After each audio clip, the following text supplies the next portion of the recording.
నిన్న రాహుల్ గాంధీ గారు ఏదైతే దేశంలో ఉన్న యువత అంతా కూడా ఆందోళన చెందుతున్నారు, ఇలా నీట్ పేపర్ లీకేజ్ సందర్భంగా మొత్తం భారతదేశం నుంచి కూడా అందరు కూడా జంతర్ మంతర్ వెళ్ళి ఇలా ప్రధానమంత్రి గారిని ప్రశ్నిస్తుంటే ఇలా ఎవరు కూడా ముందుకు రాకపోతే ఇలా రాహుల్ గాంధీ గారు ఒక ప్రతిపక్ష నేతగా ఉండి మొత్తం నరేంద్ర మోదీ గారి ఇంటికి పోవడం జరిగింది. వారి ఇంటి దగ్గర నిరసన తెలుపుతుంటే వారిని ఇలా అరెస్ట్ చేయడము అందరూ కూడా దీన్ని మొత్తం భారతదేశంలో ఉన్న ప్రజలందరూ కూడా ఖండిస్తున్నారు. వారిని అరెస్ట్ చేసినందుకు కాంగ్రెస్ పార్టీ ఇలా పెద్ద ఎత్తున దేశవ్యాప్తంగా ఇలా మొత్తం కూడా నిరసనలు తెలియజేస్తున్నాం. ఇలా రాహుల్ గాంధీ గారు ప్రజాస్వామ్యంని అడ్డగా పెట్టుకొని ఇలా ప్రజాస్వామ్యం కోసము ఇలా ఒక గొంతుగా, యువతకు గొంతుగా, ప్రజలకు గొంతుగా పనిచేస్తుంటే ఇలా బీజేపీ ప్రభుత్వం దాన్ని అణచివేయాలని చెప్పి ఇలా చూస్తుంది.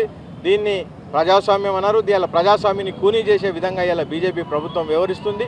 ఇలా యువత చాలా నష్టపోయినరు. ఇలా నీట్ పేపర్ లీకేజ్ వల్ల ఎంతోమంది పిల్లలు ఇలా ఆత్మహత్యకు గురై ఇలా వాళ్ళ ఫ్యామిలీస్ అంతా కూడా ఇలా ఆందోళనకు గురైనరు.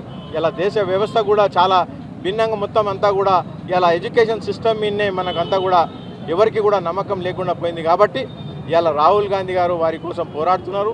ఏదైతే ఇలా వారిని అరెస్ట్ చేసిండ్రో దానికి నిరసనగా మేమంతా కూడా మహబూబ్ నగర్ కాంగ్రెస్ పార్టీ తరఫున ఇక్కడ గాంధీ చౌక్ గారు మేమంతా కూడా నిరసన తెలపడం జరిగింది.